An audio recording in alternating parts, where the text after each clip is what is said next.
Yes.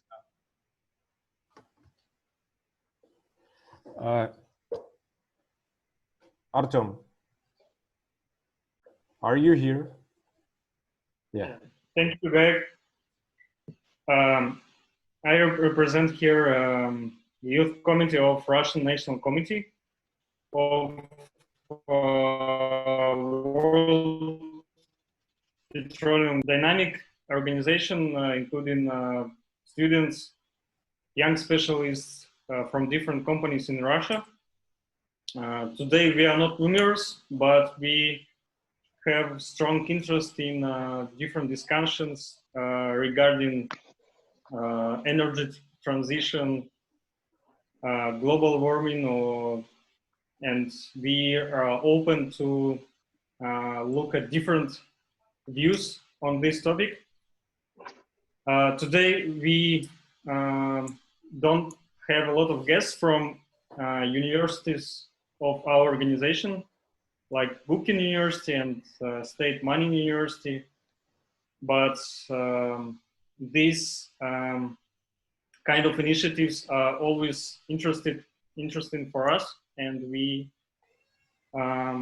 today we thank you, Tim, for this initiative, this presentation.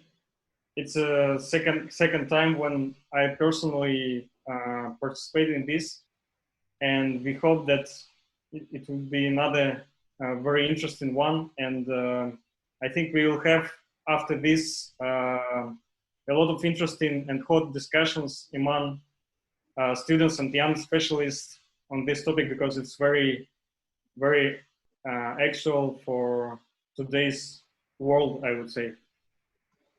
Well, I hope so, because what I'm trying to do is to stimulate people to think for themselves and to discuss the facts and the issues rather than just repeating what is told to you by the media and by the organizations like the United Nations.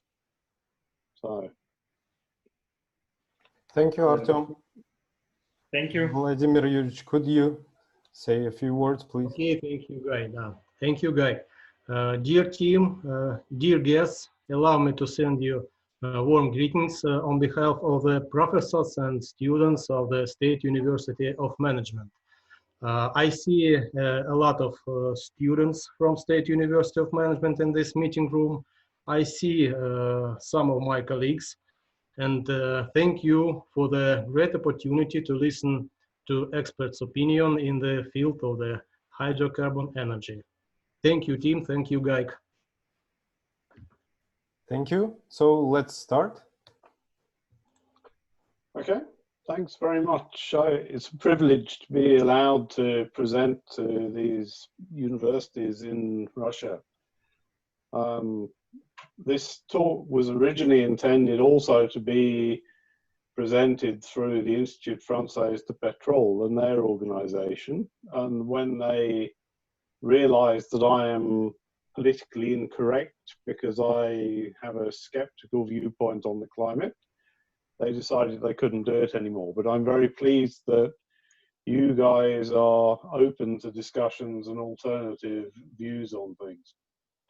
So I hasten to add that this is my personal view, and it certainly doesn't reflect the views of the company that I'm employed in, because they, as many other companies, are trying to make a profit wherever they can. And at the moment, there are some good profits to be made from the alternative energy industry in addition to from the oil and gas industry.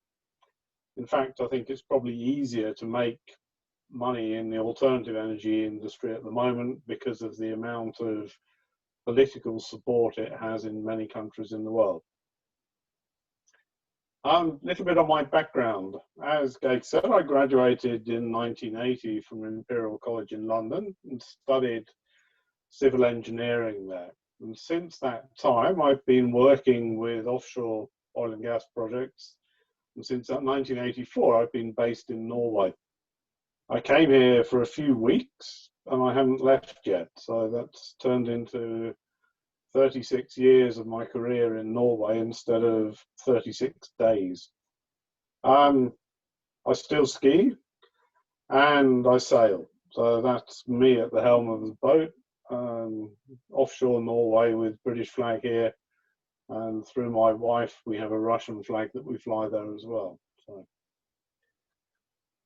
this is the quick agenda of the topics I'll be in or touching in this seminar. I won't go through them in detail here because we don't really have the time for that. But let's start with a quick introduction. Right? Climate has been a big driver behind global government until it was replaced just very recently by this thing, COVID-19. So the COVID-19 virus or the coronavirus, the Chinese virus, whatever you want to call it, has now become the subject that is pushing global government and campaigns like global vaccination campaigns. Most of the scare connected with both of these items, both climate change and virus, is based on the result of modeling, computer modeling.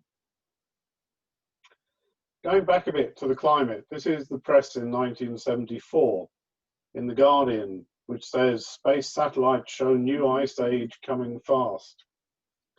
And the ice age is on its way, but it didn't come. Instead, we went into a warmer period. And this is The Guardian today. This is their pledge from 2019. It says, we believe that the escalating climate crisis is the defining issue of our lifetimes and that planet is in the grip of an emergency.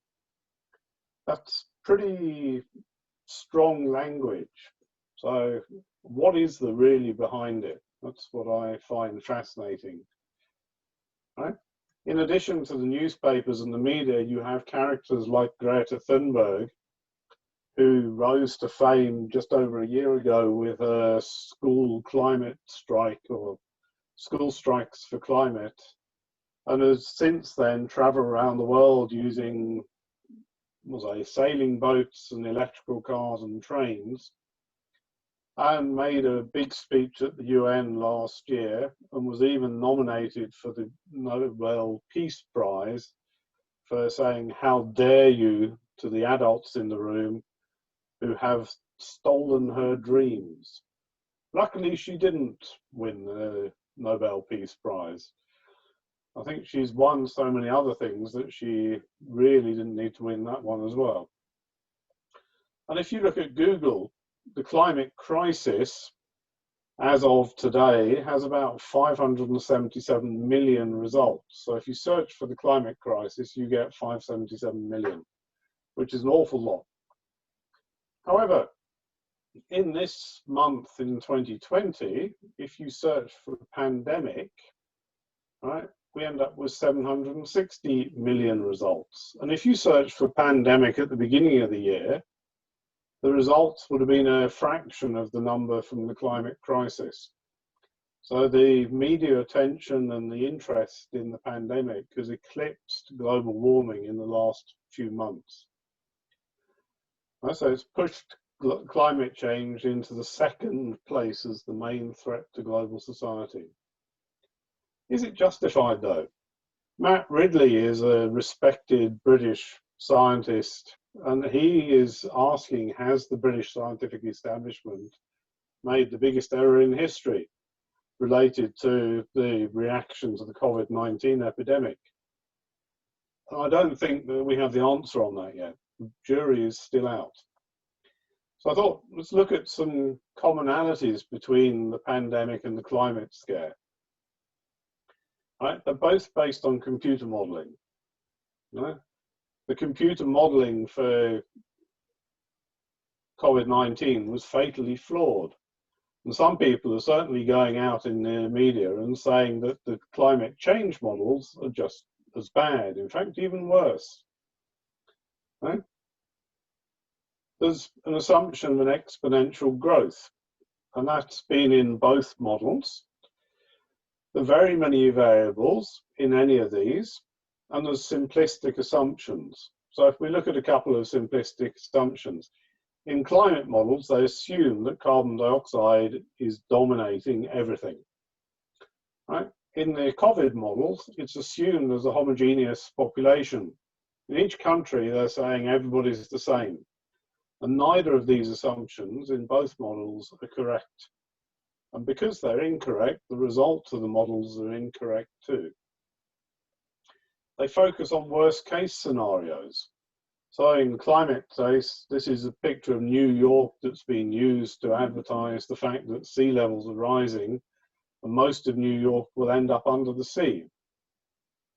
And on the COVID side, the coronavirus deaths if no action were taken. In the UK, it was meant to get up to 50,000 deaths per day, round about now. And no, sorry, in the US, yeah, it was meant to be, this is deaths per 100,000. So it was, in the US, about 17 deaths per 100,000, which corresponds to a total of 50,000 deaths per day. In the UK, it was going to be a bit higher. There's a lot of media focus, huge amounts, you can't get away from it.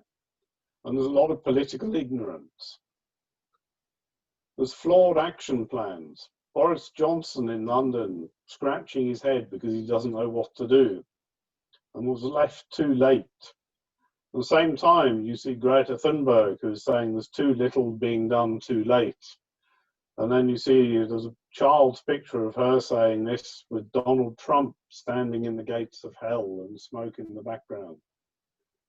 It's all good stuff for scaring the general population. Now, if we look at some realities, this was the same figures on the previous one. And in the UK, the daily deaths were not 50,000 deaths per day maximum, right? It was less than 1,000. So there's a huge difference between the numbers, what actually happened compared to what the computer models said were going to happen. So Boris should be scratching his head again, saying, where did we go wrong? And on the climate side, this figure here shows the water level at Battery Point, which is on the southern tip of Manhattan. And it's a graph showing how it's increased since 1850 all the way up to this year, 2020. And as you can see, right, it's obvious that there's no acceleration in this curve or this line. It's a constant slope, a little bit up and down in places, but there's no sign that the water level in the area next to, or the sea close to Manhattan, is in the process of running out of control and will drown the city. We're talking about less than 3 millimeters per year, which shouldn't really scare anybody. The new trend, right, that's come up recently is to connect these two crises. So this is something I picked up on the net a couple of days ago. It's a tweet from the Green Alliance. And they say that climate change and COVID-19 share many common causes. Might they have the same common solutions? I find this quite scary. They're trying to use the pandemic, which has been amplified and exaggerated, to scare people about climate change and force changes on that. Are there any common causes? Or is it desperation on behalf of the Greens? Yeah? Getting back to some realities, this is a little short summary on energy needs looking forward over the next 20, 30 years. And the first figures are taken from BP's Energy Outlook for 2019. This is a fascinating document full of statistics. It's freely available on the internet. I recommend anybody who's interested to go and have a closer look at it. This is a graph that shows differences between the actual consumption in 2017 and what BP predict the consumption to be in 2040. And I have 4 different scenarios. I think we can dismiss the one that's more energy, and we can probably dismiss the one that says rapid transition. So that if we just look at these two, evolving transition and less globalization, they're very similar.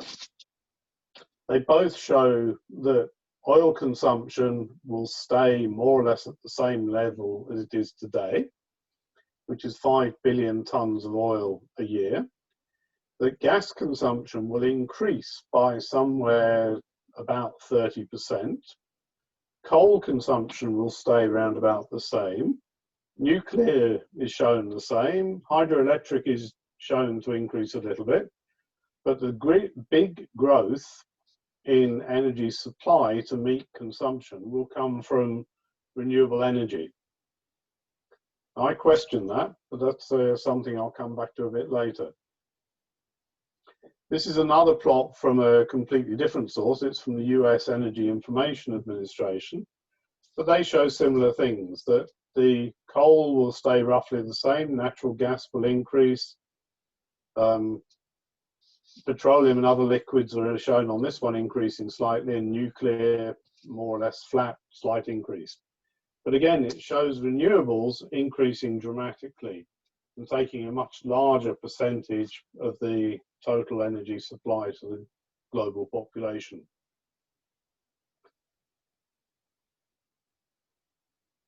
So you hear a lot about renewable energy constantly, right? It's in the politicians and media love talking about it. This is a picture of Elon Musk, the founder of Tesla and SpaceX, and the original, or one of the men behind PayPal, which is where he made his first fortune.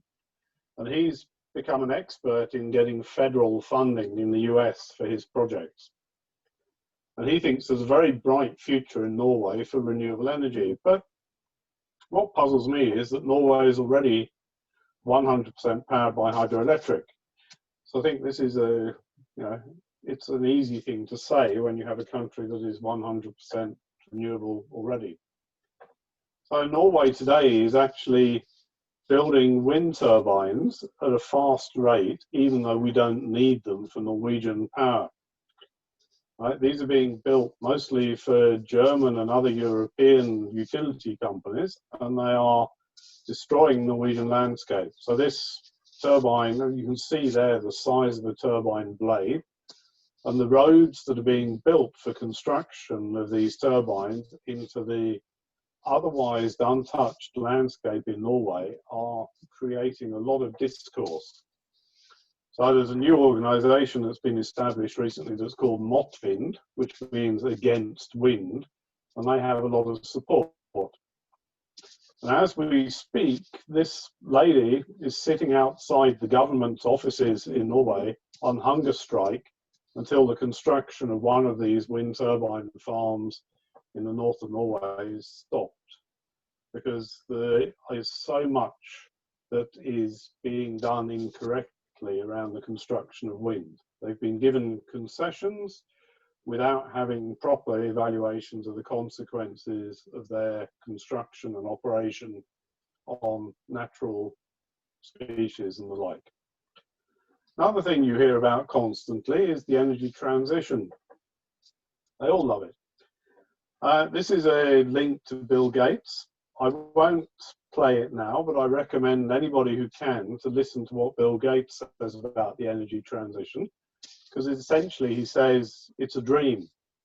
And that if you look at the demands of a big city, he uses Tokyo as an example, there is no way that any alternative energy and any battery pack available today comes anywhere near being able to supply the energy that any city needs. And it won't happen for many, many years unless there's complete breakthroughs with new technology in energy storage and generation. Oil and gas will be needed for decades. This is just a short summary. Gas demand increasing, oil static, coal declining, maybe, maybe not. Just a note on coal, the Indians and the Chinese are currently building literally hundreds of new coal-fired power stations. They have signed up to the Paris agreements, but according to the Paris agreements, they don't have to do anything until 2030. And when they start to reduce their CO2 footprint, it will be from the level they achieve in 2030. So there's a real incentive on them to build as much coal-fired power as they can before 2030 in order to have a very good starting point when they reduce. There's a claim that energy efficiency is increasing significantly, and I'm sure it is. If you look at your television or your car today, it is much more efficient than it was 20 years ago. So that there's a significant drop in fuel demand or energy demand purely from improved technology. Renewables are increasing, but they're not increasing enough to keep up with the increase in demand. Right? And renewables are totally dependent on backup, because if the wind's not blowing or the sun isn't shining, you get no power out of them. Unless you cheat and you classify burning trees or wood pellets as renewable energy, which is another scam that I get back to a bit later today. This figure shows the split of renewable energy consumption globally. And as you can see, the grey bit is what they call biomass.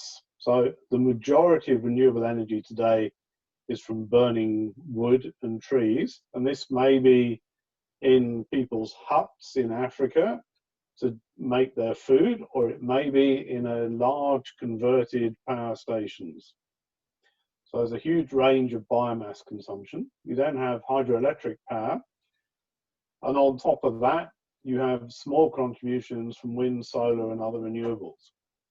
So when people say that renewable is providing a large amount of power, you should remind them that most of it is biomass and hydroelectric.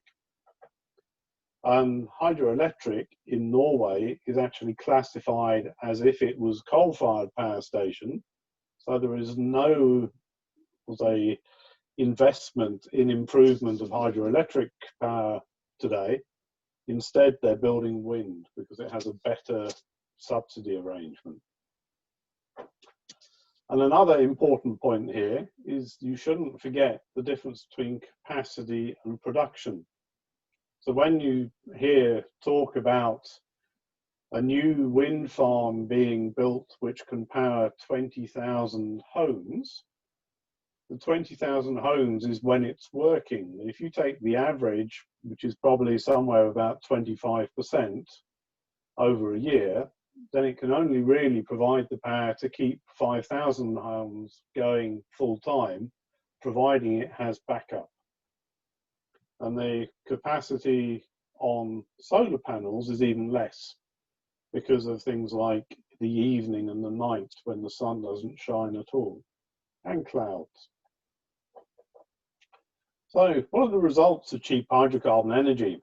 If we look at the world poverty and how it's split between people living in extreme poverty over the total global population and the number of people who are living fairly well off, you can see that the numbers of both of these were increasing until about 1970.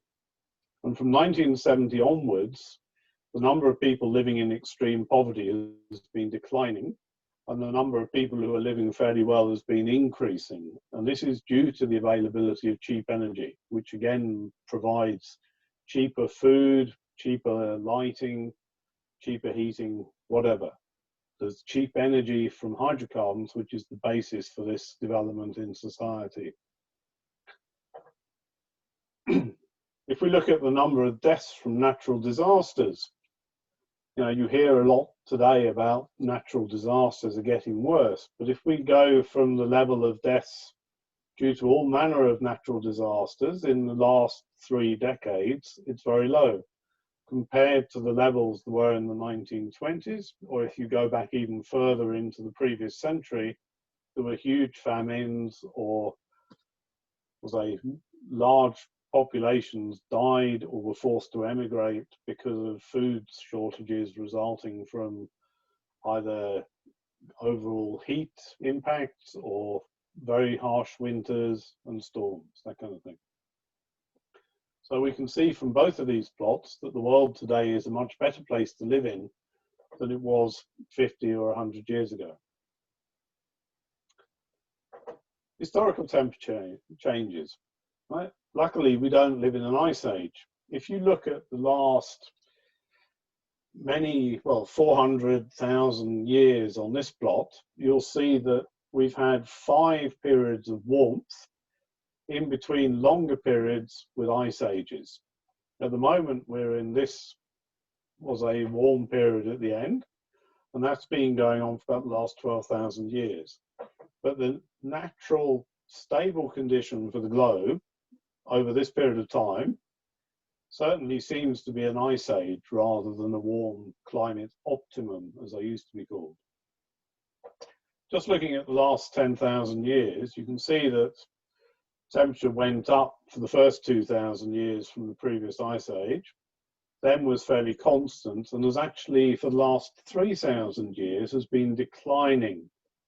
So we don't want to believe that temperatures are going up at the moment to levels that have never been seen before, because they have. And there were periods in the recent last 10 or 11,000 years which were warmer and better for the development of humanity than the position we're in at the moment. We all hear that carbon dioxide is a dangerous climate gas, so just something to think about. How much CO2 is there in the atmosphere? Is it 20% or 5% or 0? Or maybe 40%? I've asked a lot of people this question, and most people don't have a clue. So have a think about that, and I'll get back to the answers later. Any guesses? And what is climate change, right? There's various definitions, but it's generally agreed that climate change refers to changes in global temperature over at least a 30-year period. But it's not really that simple, because the United Nations, who are the main suppliers of information on this, have 2 different definitions depending on which documents you look. Right? In their Convention on Climate Change, it says climate change is only man-made and that natural climate variation occurs in addition. However, in the International Panel on Climate Change reports, they say climate change is everything, man-made and natural. So even the United Nations can't make up their minds on what is actually climate change. And I'm fairly sure that most of the time when you hear politicians or media talking about climate change, they really mean man-made rather than natural. Within the last IPCC reports, it's called AR5, which is assessment report number 5, there are a number of assumptions that are made. So they assume that climate is got various things warming up the climate, such as carbon dioxide and greenhouse gases, and that you have aerosols cooling the climate. So this figure shows the heating from carbon dioxide, from methane, nitrous oxides, and a few other things. And they're the end of the red bar is this, and then they put error bars on it to show that they think it might be a little bit more or less. So the warmth is coming predominantly from carbon dioxide and the other greenhouse gases, and the cooling is coming from aerosol effects, either on clouds or on radiation. So the total man-made effect is shown down here. And on top of that, they say there is a natural warming effect or a climate driver, but it's totally insignificant. So they say effectively there's been no climate change that's due to natural factors since 1750. That's down in the description of this figure further down. All right? Nothing. And I just wonder, does that sound reasonable to you? Because it certainly doesn't sound reasonable to me. If we look at historical natural changes over the last 12,000 years, this is again a similar plot to the one I showed previously. There's been warmer periods and cooler periods, and it's gone up and down, and these are fairly well known. We have the modern warm period, which is the end of the 20th century. There was a medieval warm period about 1,000 years ago to 1,500 years ago. There was a Roman warm period, which is when the Roman Empire spread from Rome across Europe, where they were growing grapes in Norway or in the UK, quite a long way north. And then there've been other previous warm periods, which are also associated with things like the Bronze Age cultures, where civilization developed dramatically. This is just a short plot showing a small term or short-term natural variation, which occurred in the late 1700s when there was a major volcanic eruption on Iceland, and it had a direct impact on winter temperatures of, this is about 10 degrees Fahrenheit or 7 degrees centigrade, which is a significant drop in winter temperatures over a 1-year period, purely because of the amount of aerosols and sulfur dioxide and that kind of thing that was pushed into the atmosphere by a single eruption on Iceland. And there haven't been any major eruptions of this type for many, many tens of years. So when the next one comes, we can expect some climate changes which are a lot more significant than the ones due to, or claimed due to, carbon dioxide activity. Right. The way that predictions are made, I'll just, excuse me a minute.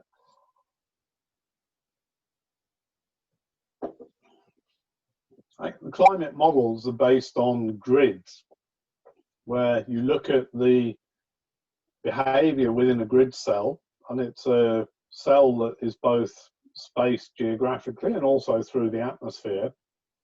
And then the models attempt to simulate what is going on in the atmosphere and on the surface through these different layers and by numerical simulations.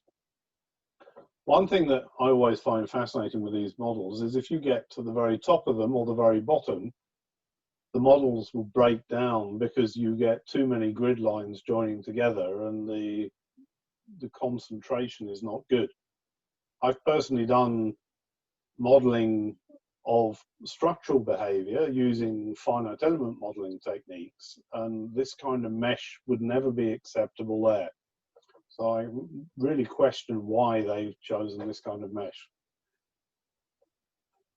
Right? The model results that come out, you can see this is another plot from the last report from the IPCC. All of these squiggly lines show model results from different runs with different computer models.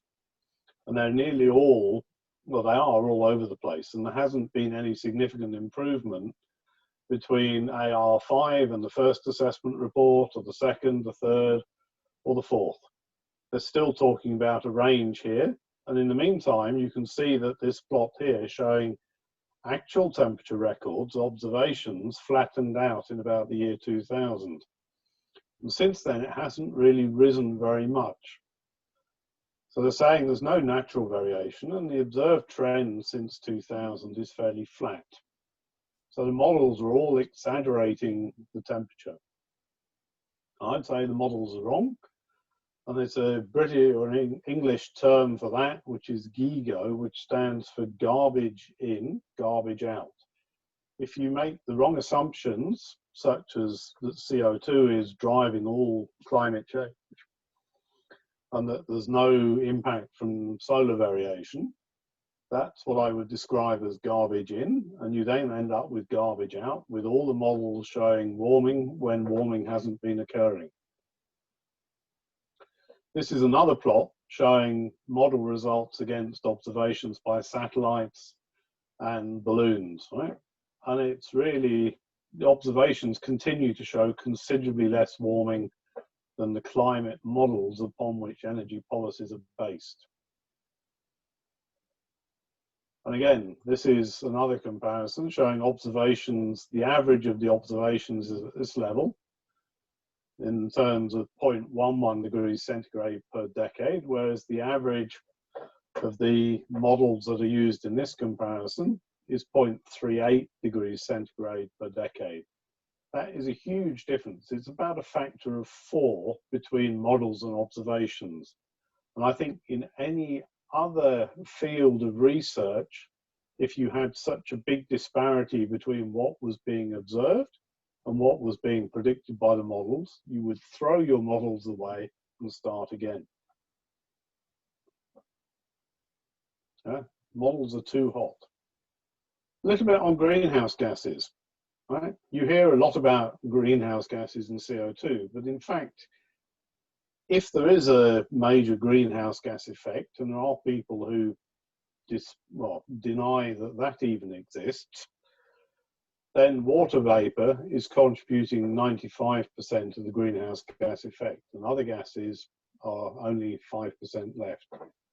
CO2 is about 4%, but if you look at the man-made gases, then CO2 is the most dominant one, because they ignore the fact that water vapor is actually the one that controls the greenhouse effect. Now in the atmosphere, you have the purple here is nitrogen, which is about 70%. There's roughly 20%, which is oxygen. Everything else is about 3%. And of that 3%, you've got water vapor, argon and other noble gases, and then up in the corner here we have carbon dioxide. So only 1% of the 3% is carbon dioxide, and of that, only 4% of the total carbon dioxide can be demonstrated by analysis, as in spectral analysis of the type of carbon dioxide to be generated by mankind. So this is answering previous question. The CO2 concentration in the atmosphere is 400 parts per million. It's not 20% or 5%. It's actually closest single digit is 0. It's a long way below 0, and yet from all the focus there is on carbon dioxide today, most people believe there is a large amount of it in the atmosphere. It's a trace gas. And of the 0.04%, only 0.016% is man-made. The rest is natural. Now, 16 parts per million is only one molecule in 62,500 molecules of other gas in the atmosphere. So is it reasonable that by adding one additional molecule to every 62,500, we're causing the atmosphere to run out of control and global warming to increase dramatically? I don't believe it is.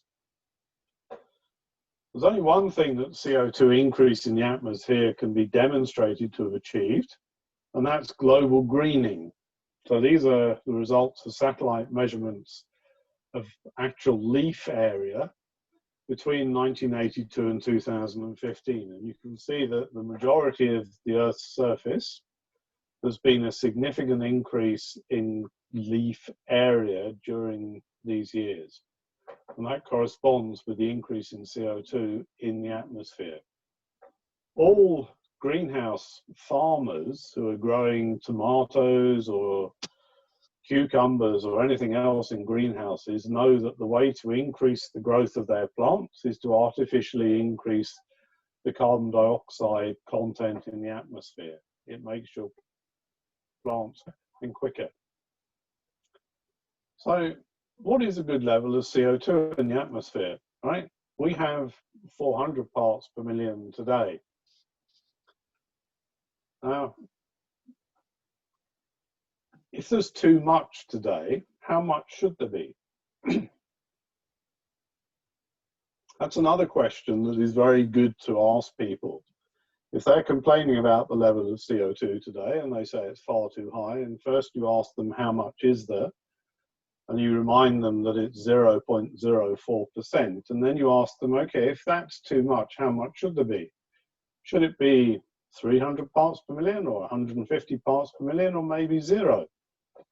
Now, if you think back to my previous slide that showed the global greening, there's a very important point there. If you reduce carbon dioxide in the atmosphere to 150 parts per million, all plant life on Earth will die. There isn't enough carbon dioxide to sustain plant growth. And if the plants die, so do we, and any other living creatures on the Earth's surface. So cutting CO2 in the atmosphere or removing CO2 from the atmosphere is not a good idea. 400 parts per million is low compared to historical levels. And it's been in the past up to 2,000 parts per million during ice ages. So if you've had 2,000 parts per million, a level 5 times higher than we have today during an ice age, how can the increase from 350 that it may have been last century to 400 now be causing global warming? It doesn't make sense. CO2's theoretical effect. CO2 alone is not an issue. This is a curve showing the IPCC theory for the warming, the forcing in watts per meter squared for an increase in carbon dioxide concentration in the atmosphere. So we've moved from this pre-industrial level to the present here, which is now probably about this level. And if you double to the pre-industrial level, we get an increase in forcing on this level. But what you notice is that this curve is logarithmic. So the effect of a doubling gets less as you move out towards the right. And we've already used up 87% of the theoretical warming effect that is possible from carbon dioxide alone. All the scare stories about global warming, all the models assume big feedbacks due to increased water vapor in the atmosphere that result from the CO2 increased temperature. And these are big feedbacks that have never been observed. Right? They're assumed in the model, but they've never been demonstrated empirically. So they're totally theoretical and, in my view, completely incorrect. Freeman Dyson was a world-renowned physicist who unfortunately died in February this year. His comments on the climate, I don't want to read all of it, but his main point was the effect of carbon dioxide on radiation transport is unimportant. So he's a very well-renowned physicist, and he's saying carbon dioxide is not important in the global temperature, global warming discussion. If we look at what's actually been going on and what people were scared of, and one of the things they talk about a lot is snow, and how, for instance, the leader of the International Federation for Ski Sport said 5 years ago, he said climate change is threatening ski sport. He was worried that no ski sport, no Winter Olympics would be possible to hold in the next few years because of climate change.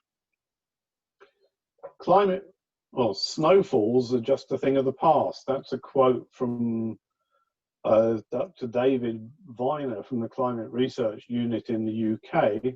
He said once, children just aren't going to know what snow is.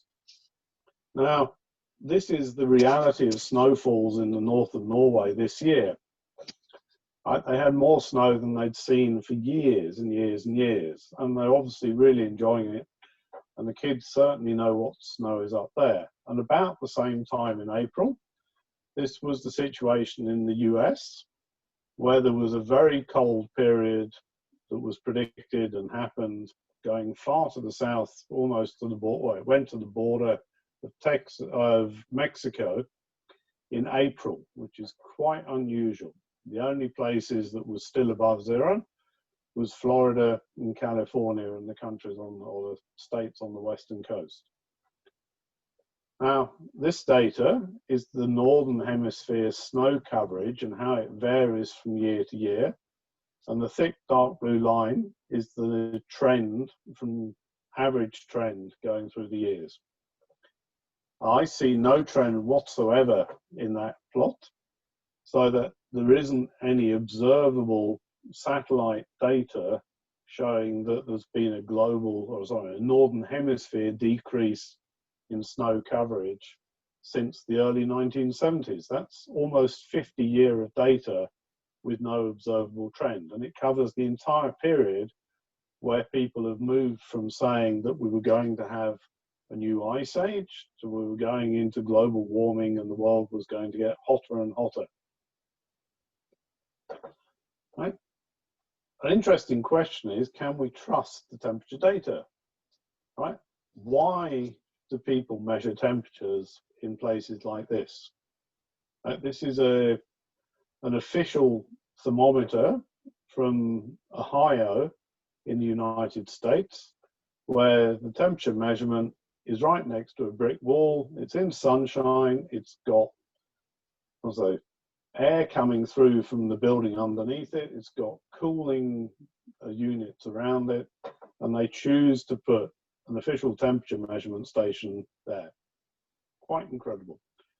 Now, this picture is from Svalbard, which is Spitsbergen, which is an area that should be familiar to most of you from Russia, certainly familiar to Norwegians, and it's the airport in Longyearbyen on Svalbard. And the location of the temperature measurement is in the center of these arrows. So it's close to the tarmac of the runways, and that's where they chose to put the thermometer. Probably easy to get to. And a few years back, there was a big fuss because the temperatures on Svalbard were shown to be much higher than normal. And it hit the world's press that Arctic temperatures, as measured from Longyearbyen, had gone up dramatically. And then someone pointed out that the reason they'd gone up was because they put new tarmac on all of the areas around here, the runways and the taxi areas, and this had caused the local temperature increase from the construction activity and had nothing whatsoever to do with the average temperature on the island. Another thing that impacts things on a slightly larger scale is urban heat islands. So this is a picture of London, right, from the west of London here across to the east, with the Thames going through the center of the city. And here we have Heathrow Airport, where you can see, if you look closely, the runways, and it's all a bit warmer, or significantly warmer than the surrounding countryside. And if we look at an aerial photograph of Heathrow from 1955, you'll see there was a lot of grass there. It was far greener than it is today. There was still a big area of concrete in the middle, but today there's a lot more concrete and the whole area is increased in area. So it's got warmer. And the Heathrow warming rate is 4 times higher than Oxford, which is a city that hasn't grown that much and isn't that far away in the middle of the countryside in England. This is based on temperature data since 1948. And Oxford is one of the longer term data series from the Met Office, as is Heathrow. So it's fascinating. So if you're interested in that, go and follow that link. Another thing that I find very strange is the way that temperatures are adjusted. So the image on the bottom left here shows 2 versions of the US official temperature records and how they've been adjusted from one version to the next version. Now, as you see from the way the plot is jumping backwards and forwards, the temperatures in the 1930s and 1940s have been cooled, while the temperature in the 1990s has been increased. So that what used to be the highest US temperature record was in around about 1930, and that has now been displaced from its higher position by adjustment of data in the late 90s. Now, this plot on the right shows adjustments. It doesn't show actual temperature, it shows the adjustment in temperatures. So that in 1920s to about 1960, the temperature has been adjusted downwards by between 0.9 and 1 degrees Fahrenheit, which is roughly a half a degree centigrade, while the temperature from 2005 to the present day has been increased. That plot is showing a nice curve. What is fascinating is if you plot the same temperature adjustment, but instead of plotting it against the year, you plot it against carbon dioxide content in the atmosphere, you get a linear plot. So the temperature adjustment is linearly correlated to the carbon dioxide in the atmosphere, which I find extremely suspicious. And another thing about this is that the climate models that I was talking about earlier are tuned to the temperature variations in the official temperature records for the 20th century. So that the climate models assume that carbon dioxide is the main driver of global warming, and the models are then tuned to a temperature series that has been adjusted to reflect the increase in carbon dioxide, so that you're tuning a model against the set of data which has been tuned itself. So it's not surprising that the models don't end up predicting anything other than that further increases in carbon dioxide will give increases in temperature. They really are garbage in, garbage out. If you look at atmospheric temperature data, which is measured by satellite, it goes up and down a lot more, and it doesn't show the same clear increases.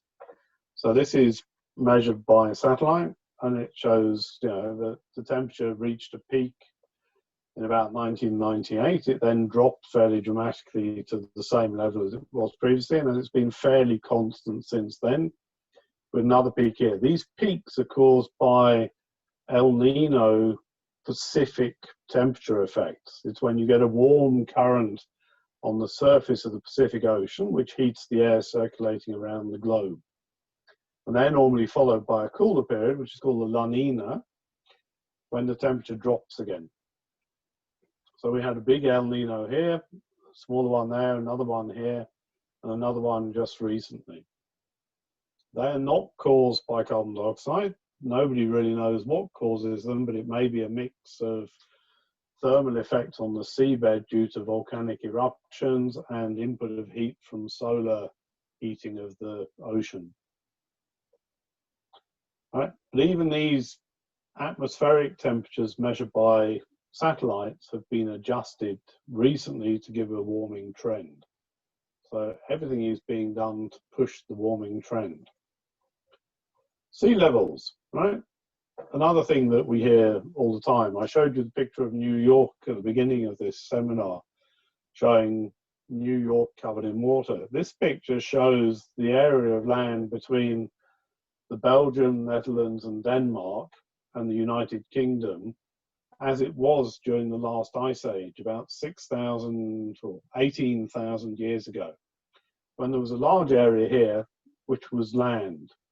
And on this area called Dogger Bank, there were populations of people living, so that the fishermen working on the Dogger Bank, trawling the bottom, have picked up evidence of posts from huts that have been built there and other man-made artifacts that were showing that the population of Britain and Europe extended out onto the Dogger Bank area and out onto this area, which is offshore of the eastern coast of the UK. And in fact, the Thames used to be a much bigger river, and it went out here and then down what's today is the English Channel, rather, and out to sea west of France and west of Cornwall.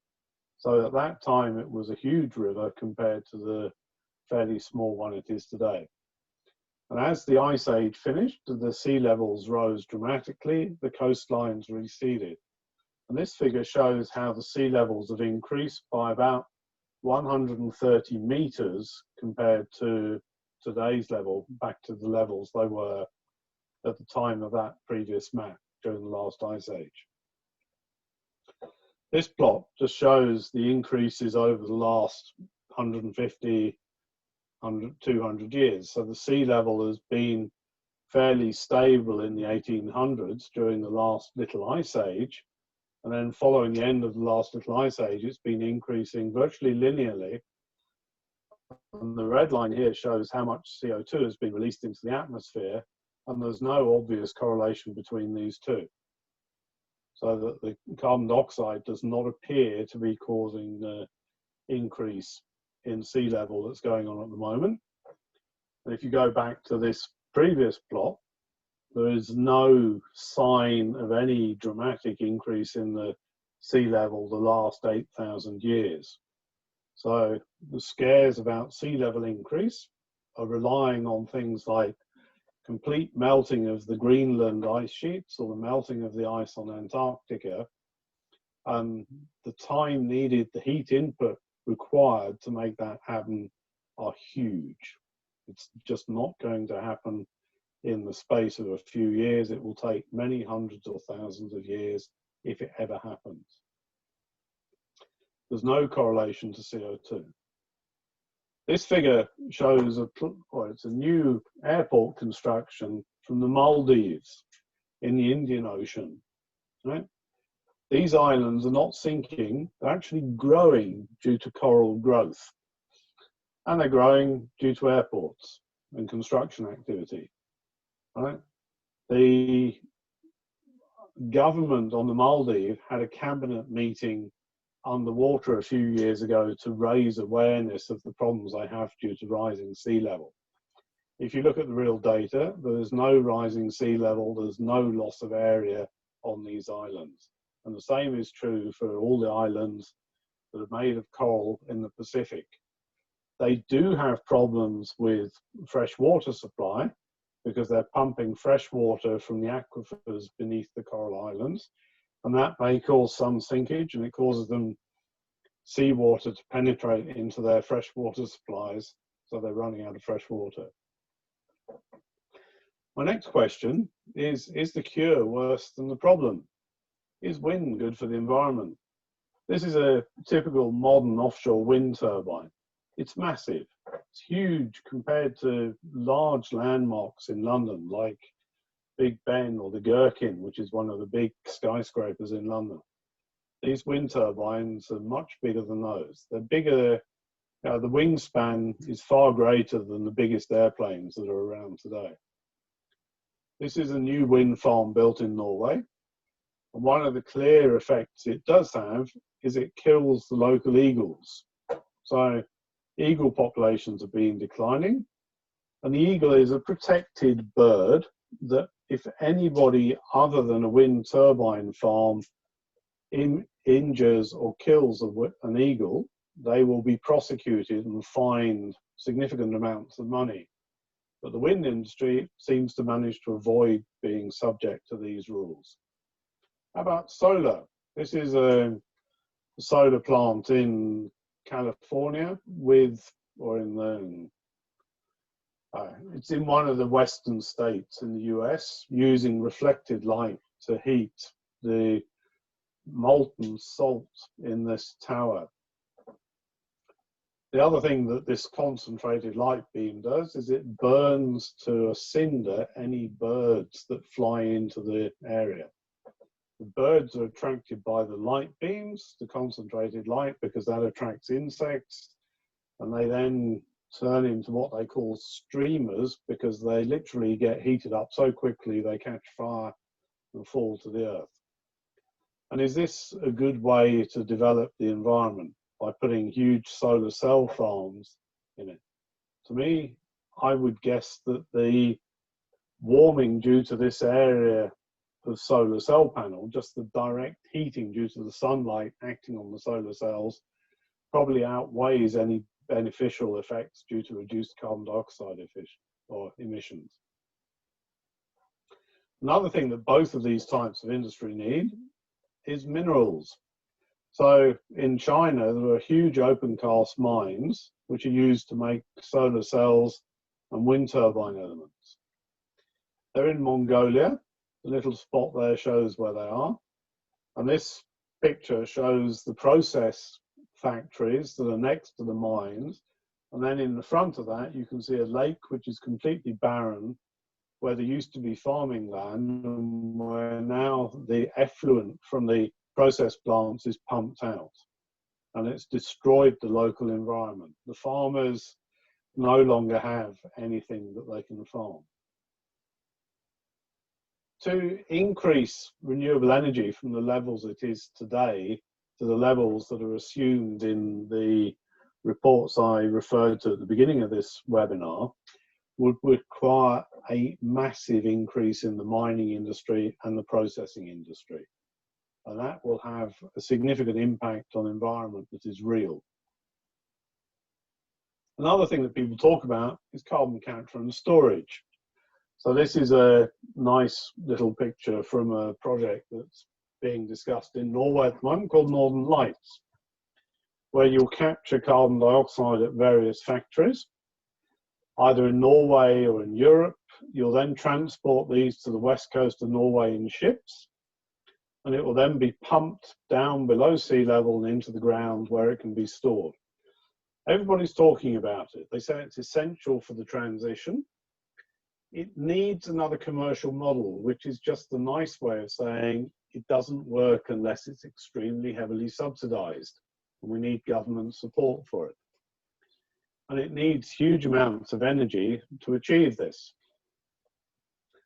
Right? There was a coal-fired power station in the UK that was going to be converted to include carbon capture and storage a few years ago, where they found out they needed 60% of the energy from the power station to extract the carbon dioxide from the exhaust gases, to compress it and to pump it under the ground into the reservoirs from which oil and gas have been extracted. That meant there was only 40% left for the consumers. And if you've only got 40% left and you have the same level of consumption, you then need to mine and burn 2.5 times as much coal just to produce the same amount of energy available to your customers. It doesn't sound sensible. This Northern Lights project is estimated to cost about 2 billion euros, right? And the global impact on temperature will be negligible at best. It'll be 4 or 5 zeros before you get to the first significant figure in terms of degrees centigrade. And that's something you never see associated with this type of project, is the impact on global temperature. What they talk about instead is the impact on carbon dioxide release, without documenting the relationship between carbon dioxide release and temperature. Another thing is that there's a law which is called Henry's Law, which is referring to the balance of a soluble gas between a liquid and an atmosphere. And it means if you remove carbon dioxide, which is a soluble gas from the Earth's atmosphere by carbon capture, and you inject it underground, that gas will only be replaced by further outgassing of carbon dioxide from the oceans until equilibrium is achieved again. So the net effect of carbon capture and storage on atmospheric carbon dioxide will be zero. And what you actually find if you study Henry's Law is that carbon dioxide concentration in the atmosphere is a proxy for sea surface temperature. As the sea warms up, it releases more carbon dioxide into the atmosphere. It's not that the carbon dioxide in the atmosphere causes the sea surface to increase or the Earth's surface to increase, it's the other way around. The other major renewable power supply, and when I say major, it's actually over 3/4 of all global renewable energy, is burning biomass. This picture shows the Drax Power Station on the east coast of the UK. It used to be the largest coal-fired power station in the UK, and it's now being converted completely to run on wood chips. So it receives £2.1 million in subsidies every day. It uses 20,000 tons of pellets, mostly from southern United States, every day. So these pellets are transported in special container vessels from across the other side of the Atlantic Ocean, driven by diesel, and they're a continuous chain of vessels going backwards and forwards to the United States to deliver what's necessary. They say that these wood chips are made from sustainable forests. It consumes 7.5 million tons a year of sustainable forests. Now, there are organizations in the United States which are now saying, hold up a minute, we are destroying our forests for international export just for making renewable energy in Europe. I think it's criminal. This is just a tweet I came across a couple of days ago asking how many acres of forest you need to burn per megawatt hour. And apparently it's about 3,000 gigawatts. So we're destroying 5,500 acres per day in order to power was a so-called biomass renewable energy. The carbon dioxide actually increases from this kind of biomass burning, and you don't get the total carbon dioxide release approaching zero until at least 100 years has gone by, because it relies on new trees growing to replace the ones that are cut. And as we all know, it takes a long time for trees to grow. So the idea that this will somehow solve an imminent global warming crisis is beyond my powers of logic when we know that it will take 100 years before the CO2 in the atmosphere returns to the level it was before you start burning trees. So is it really zero carbon? No, it's not. And there's a character from various cartoon books called Drax the Destroyer. So I'd say that that's really what this power station is. It's now been converted to Drax the Destroyer, who you can see here on the right, as opposed to providing good hydrocarbon power that was reliable to the United Kingdom.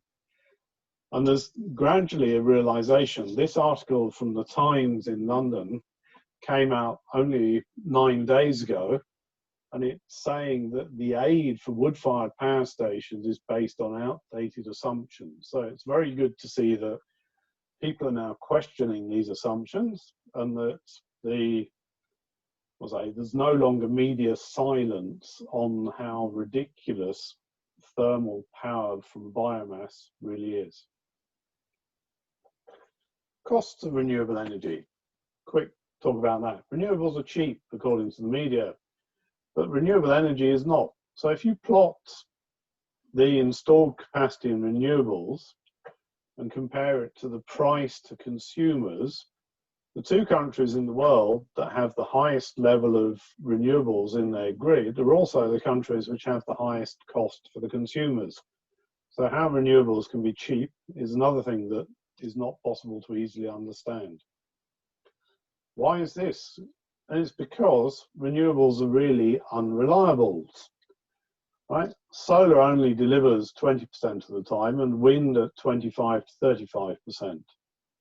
There's one windmill I'm aware of that has delivered 50%, but that is a windmill in total isolation about 10, 11 kilometers out to sea off the coast of Norway in a very rough, exposed environment where it will require a lot of maintenance. The general level is lower. And because of this unreliable nature, you need 100% backup. And that backup needs to be from hydrocarbons or from hydroelectric. And you need subsidies in one form or another too. Many people say today that new renewable energy is subsidy free, but that's because other people or other consumers are paying for the distribution nets and they're paying for the backup. They're paying for the infrastructure. The renewable energy itself purely pays for the cost of their renewable construction, not for the additional infrastructure or for the extra costs associated with running, let's say, a gas-fired power station inefficiently because you have to power the gas station up and down according to how much the sun is shining or the wind is blowing. This is Dr. Michael Mann, who's the person behind the famous hockey stick graph that pushed renewable energy and the climate crisis on the world in the early 1990s. And he's quoted here as saying that we need to put a price on carbon to level the energy playing field so renewable energy compete fairly against fossil fuel energy, which is another way of saying that renewable energy cannot compete unless it's subsidized. And this is from one of the main component or pushers of the need for renewable energy. Is it fair? No, I don't think it is. Another alternative, nuclear. It delivers constant power, it's safe, it doesn't need very much energy. This plot shows the area required by a modern nuclear plant in the UK compared to the equivalent area of wind farms or solar farms. And these areas are for when these two types of renewable energy are producing at full capacity. If you factored in the fact that they don't produce at full capacity, the areas would increase significantly. Nuclear is clean, no CO2 release, but it's expensive and it's too late. And one of the reasons it's expensive is that any release is considered to be harmful. And that's another thing that's beginning to be questioned today. Small-scale nuclear is power. This is an artist's impression of a modularized nuclear power station that would then be buried beneath ground level and is intrinsically safe. Fusion, I said here, maybe will be coming one day. When I was at school in the UK, which is becoming to be an embarrassingly long time ago, it's about 45 years ago, I visited the Atomic Energy Authority in England, and they said, oh, we'll have fusion working within about 25 years. And 2 or 3 years ago, the estimate of time was about 35 years, and not much was happening. But I came across something only 5 days ago, was saying that the United Kingdom Atomic Energy Authority has just signed a new framework agreement to further develop fusion energy. So maybe that will come quicker as well. And when fusion starts, we really will have a very reliable emissions-free technology to provide cheap power worldwide. Politics is popular and easy. It's good excuses for extra tax, right? The oil and gas companies influence the politicians and the media. They say we need a global carbon tax. Why do they do that? This letter was sent before the Paris Climate Agreement by the CEOs of Total, Statoil, Shell, Eni, BP, and the BG Group to the Executive Secretary of the United Nations Foreman for Climate Change, right? And they are encouraging climate pricing, just like Michael Mann did. They want the UNFCCC negotiations to introduce mandatory climate pricing systems and to create an international network that would collect all national systems. Why would they do that? And the only real reason is to kill cheap coal and sell more gas. And this impacts underdeveloped countries.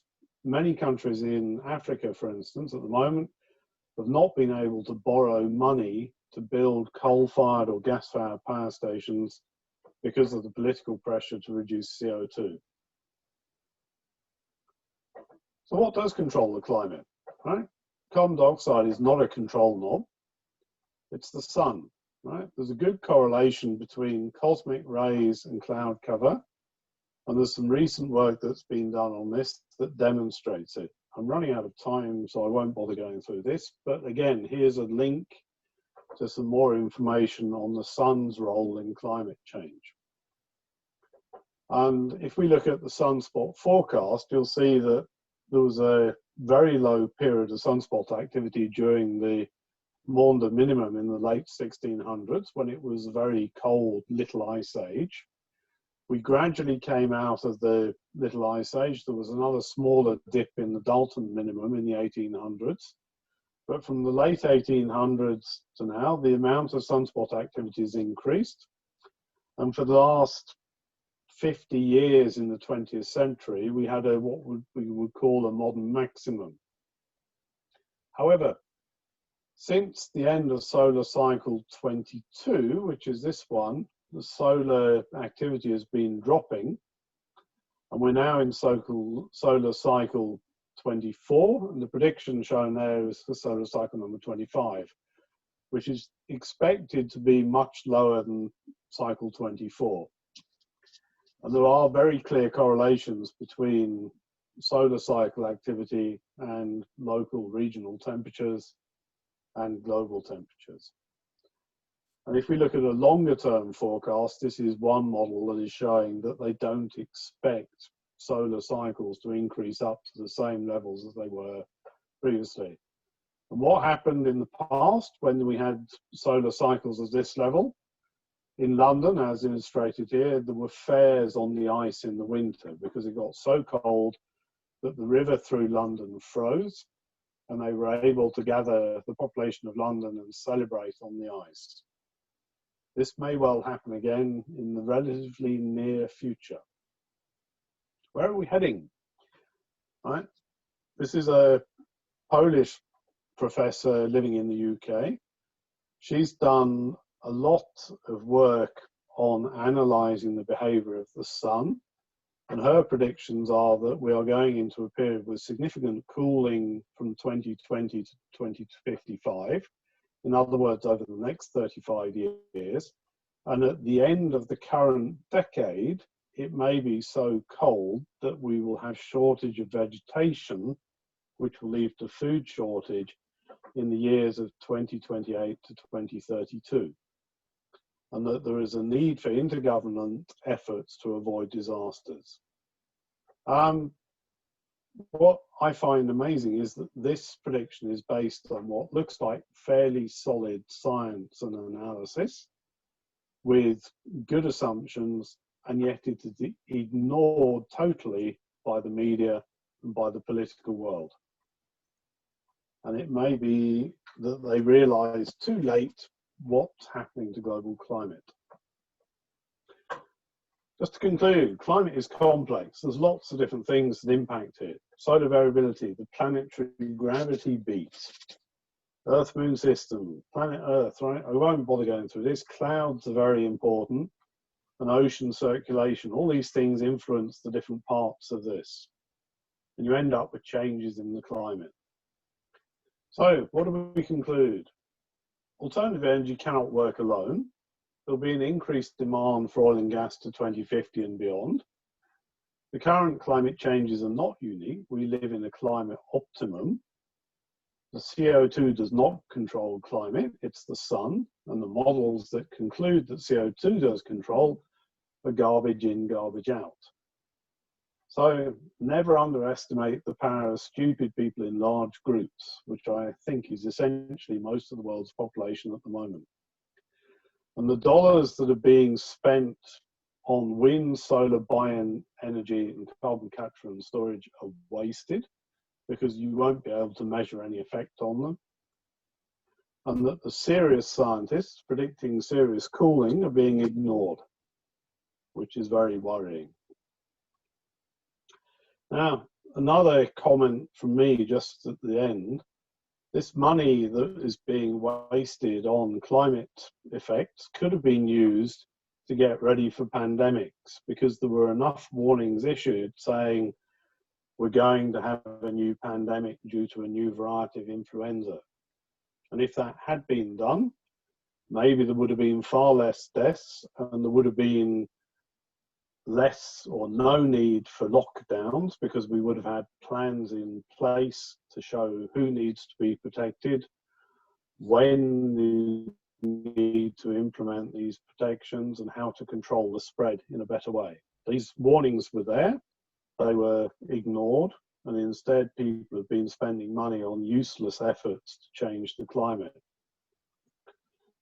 This is the last word from somebody who was very famous when I was a kid in the UK. He was a famous botanist, environmentalist and broadcaster who was well known by children back in the early days for his commitment to spreading his love of the natural world to millions of viewers and listeners.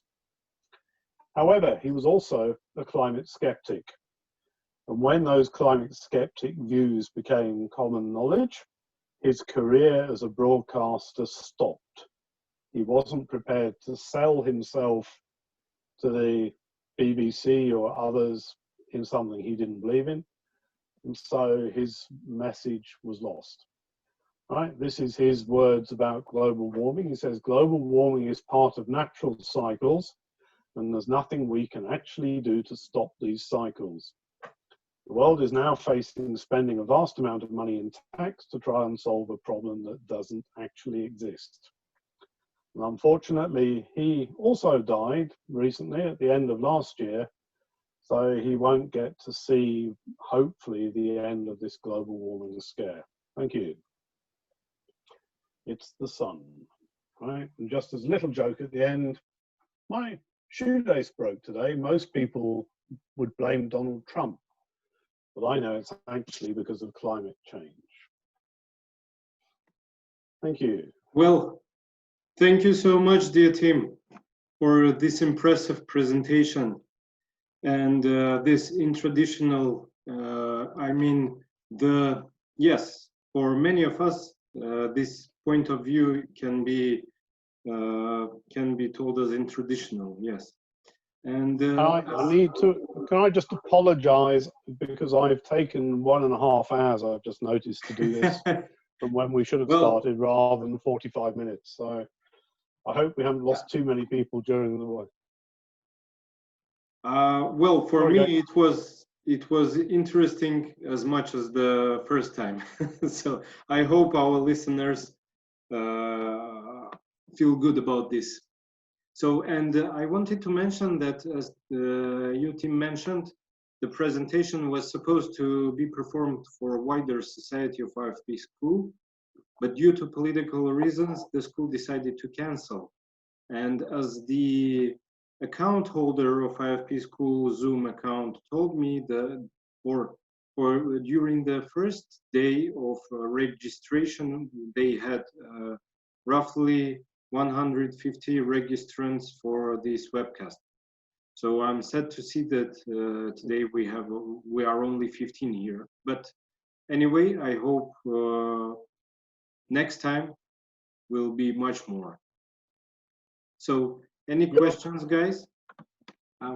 Sorry, Tim. So you're very welcome to follow me on LinkedIn, because on LinkedIn, you know, search for Tim Krom on LinkedIn, you'll find that I post fairly regularly articles that I find about the climate or about other issues related to that, which aren't appreciated by people trying to push wind power, solar power, or other alternative energy, and they're not appreciated by some of my colleagues in the oil and gas industry. I will share the link to your LinkedIn account now. Thank you. Any questions? Thank you very much, Tim, for this interesting presentation. I think today we have not so many participants, but there were a lot of them who showed interest in this. I believe if we share the video recording, then maybe a lot more can listen to this presentation. I have a small question regarding the costs that big companies spend on carbon capture and storage and different other initiatives. I believe that they have their own researches, and I'm just wondering how they make these kind of decisions.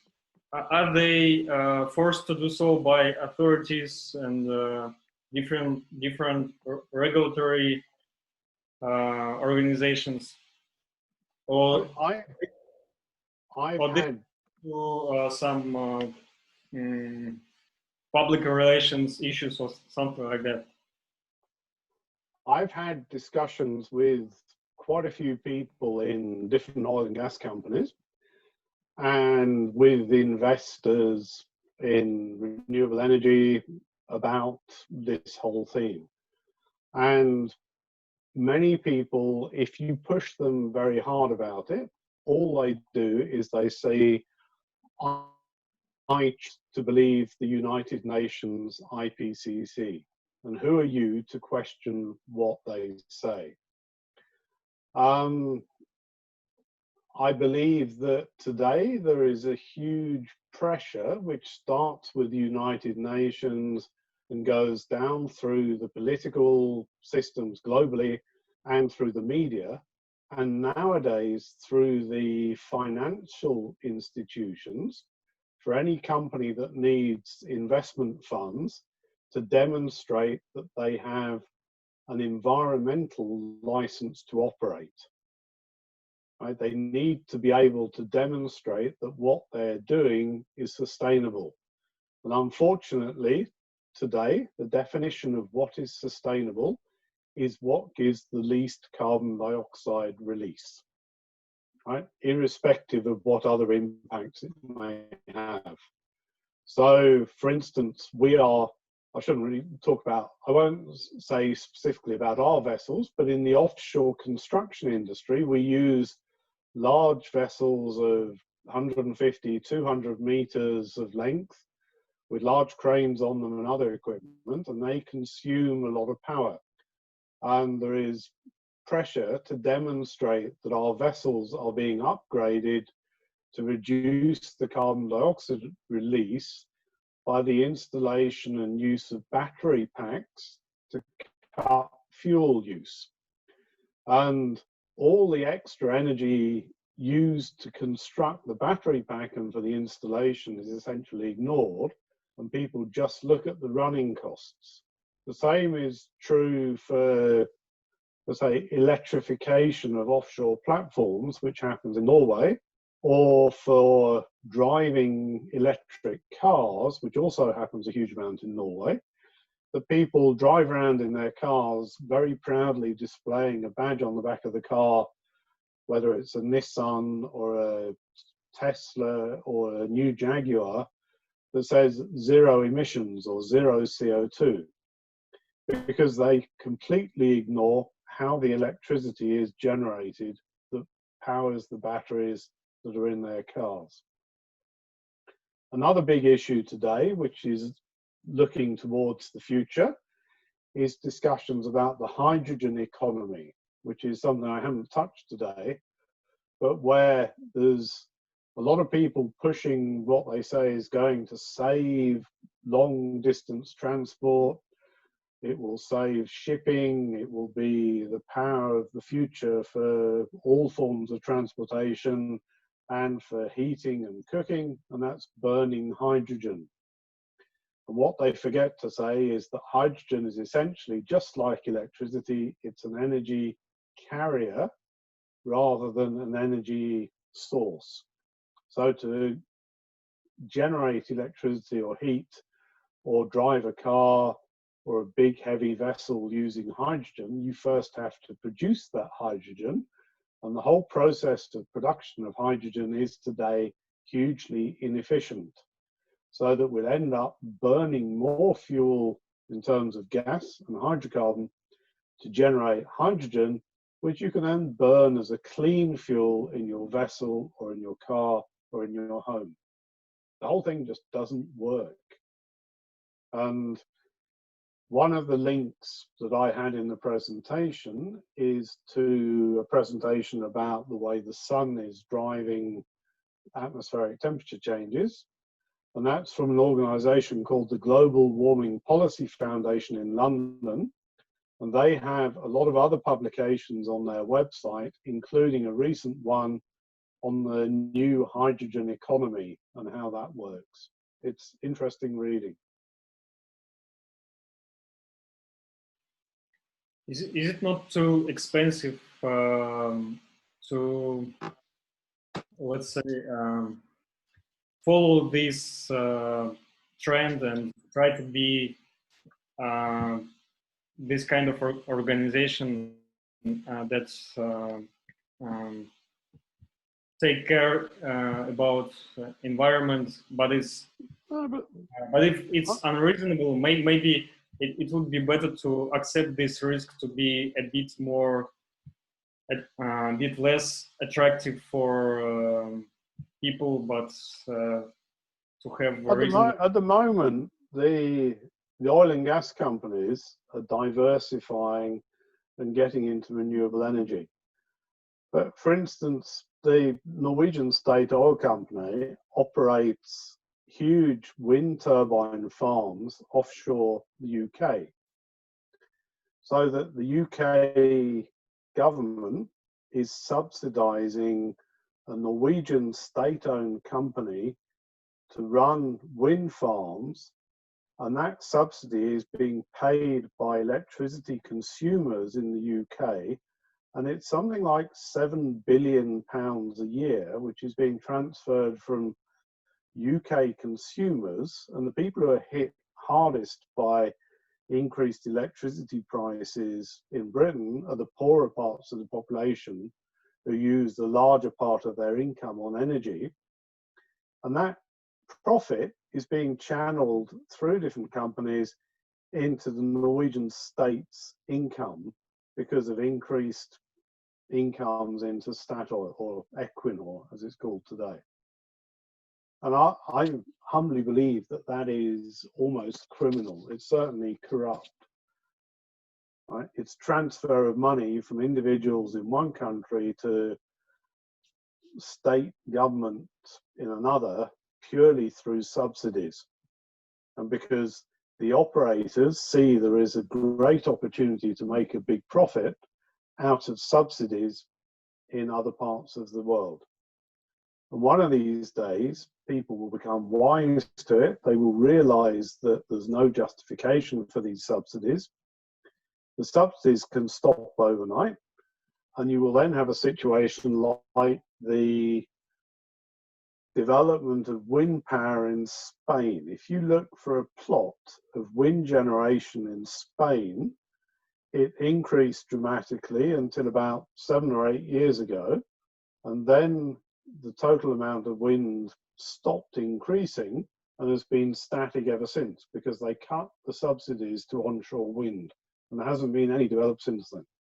So the whole industry is dependent on political support and subsidies. So it's basically a politically driven system, and of course, in addition to it, now industry understand that they can use this, as you said. Some companies use it because they would like to push coal out of the, out of the picture is the big competitor, or just relocation of the funds from one to another. And some companies just in general understanding that they can make very good money out of it, basically. And that's all just a big melting pot of this picture. But the same example that, for example, I was falling out for a second, but did you tell the story about how car industry developed in Norway? Yeah. No, I didn't. With the electric. I will just be very quick. So, because you all remember the Kyoto Protocol, the famous Kyoto, when everybody were agreeing how much emissions they should cut. So basically, Norwegian political party who were presenting there, it was purely political decision when UN says, I will cut so much. I don't remember, what was the percentage, Tim? The European Union announced at the Kyoto negotiations that they would cut the carbon dioxide emissions by 40% by the year 2030. So Norway said, yes, thank you, Tim. So Norway said, I will cut also 40%.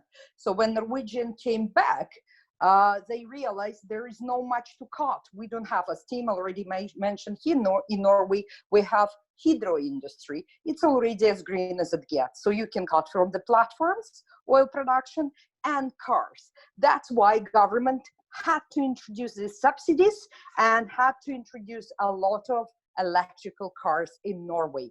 It's all politically driven. Denmark last year said, I had enough. I'm not fulfilling my promise. I have enough on subsidiaries, and cut down on subsidiaries for electrical cars.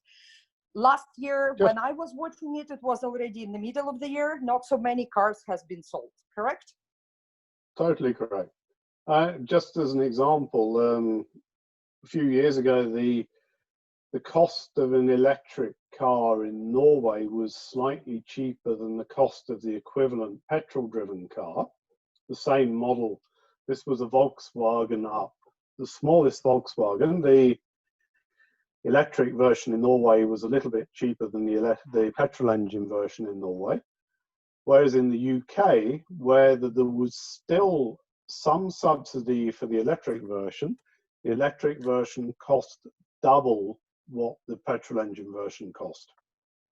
So Norway has really heavily subsidized purchase of electric cars, and they did everything possible to encourage by removing all tolls on the road, by removing sales tax, removing annual road tax, providing free parking, providing free electricity. And because of that, Norway now has the highest concentration of electric cars globally.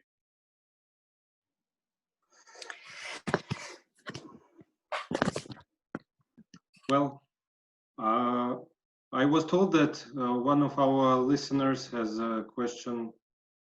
Yekaterina, do you have a question? Yes, good evening, dear colleagues. Dear Tim, hello as well. Thank you for your bright presentation. And I think I have a question.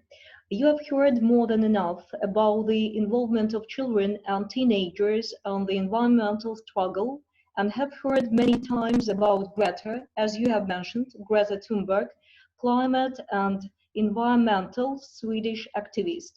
So my question is, in your opinion, is it fair to fight interests of the international fuel business this way? According to my point of view, it's a bit unfair. So is it possible to stop this unfair game? Maybe we should do something together in this way?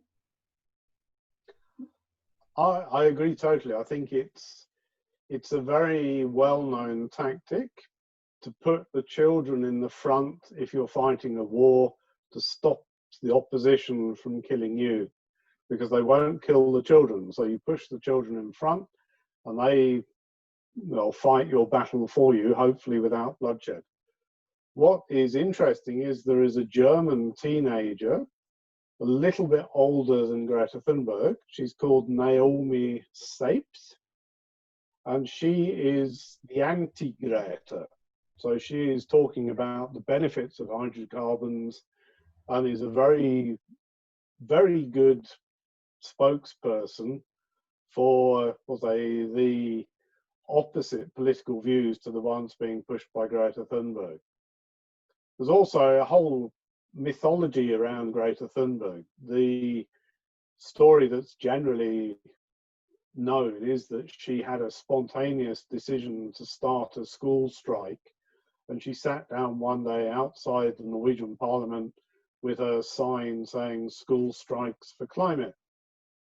She was actually chosen quite deliberately from a number of children who had submitted essays to a competition where she came second in the essay competition.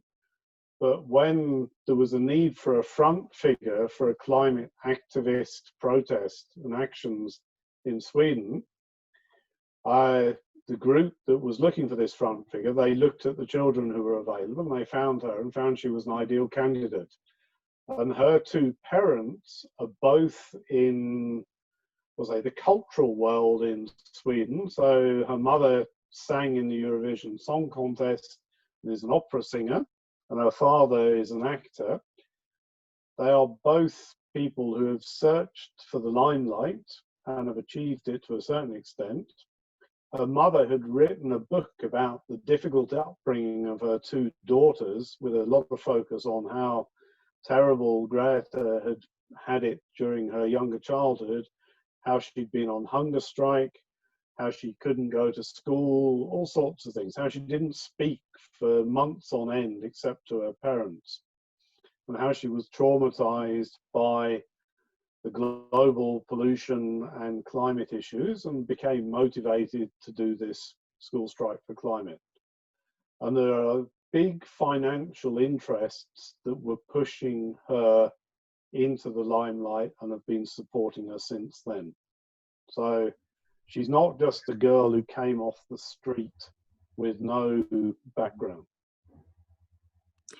But there's also an interesting view or a bit interesting story that people starting to kind of raising their eyebrows after the CNN COVID story. I don't know if you're aware, but COVID, CNN announced a panel discussion with the professionals who are medical professionals on COVID and Greta Thunberg. And then even greenest of the greenest started to write everywhere on Twitter and everywhere, why Greta, why she's professional on COVID. And then the rest of the people started to ask similar question. Yeah, but maybe CNN right, if she in her age being drop out from school and you regard her as a professional on climate change, then probably she's as professional on COVID. And I think it was a turning point for Greta's reputation, which probably CNN had different intentions, but they achieved basically the opposite. You can Google this story. It's very interesting. Thank you very much for this additional information. Any further questions? We're approaching 2 hours, so please feel free.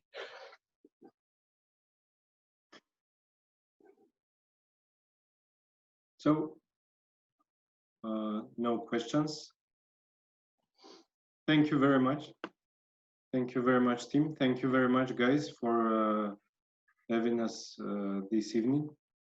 Thank you, Olga, for I think we can just probably add a bit about the future opportunities that would be interesting. We discussed that we have 2 professors that will be coming, and Guy can ask, we are planning this. Yes, Guy. One is a polar bear expert from Canada University of Virginia. She said yes. She asked us to contact her next week because she would like to talk about what's actually going on with polar bear. But she will use example of Novaya Zemlya, and her opinion is very different from the mainstream, where, as you know, polar bear is the dying animal, the symbol of basically climate change. And she had to dare to say different opinion. And we would also, before that, we will have an Alexander, I don't remember, Tim, what's Alex's last name, but he is a professor at university here in Oslo. He is a young guy who is basically spending most of the time in tribes in Africa or in the local tribes in deep Latin America, fighting against the green energy, which is basically pushing the local tribes out of their territories. And last year he had to run from Mexico because there was a killer contract on his head, and he basically was tipped off in a good time, so he had the chance to catch the car, the plane, and just get out of the country. But he's planning to come back to Mexico to fight again. And he's professor at our University of Oslo. So it would be, he agreed, and we are going to talk to him this Saturday on the details and collaborate with Gaik. So there is a lot of very interesting, exciting lectures in front of us. So just stick with us. That's what I was trying to say. Yes, exactly, guys. We are going to continue this initiative and make more webcasts, webinars on various issues. So stay tuned, stay connected, and I sent LinkedIn account link, Tim's LinkedIn account. Thank you very much. Have a nice evening.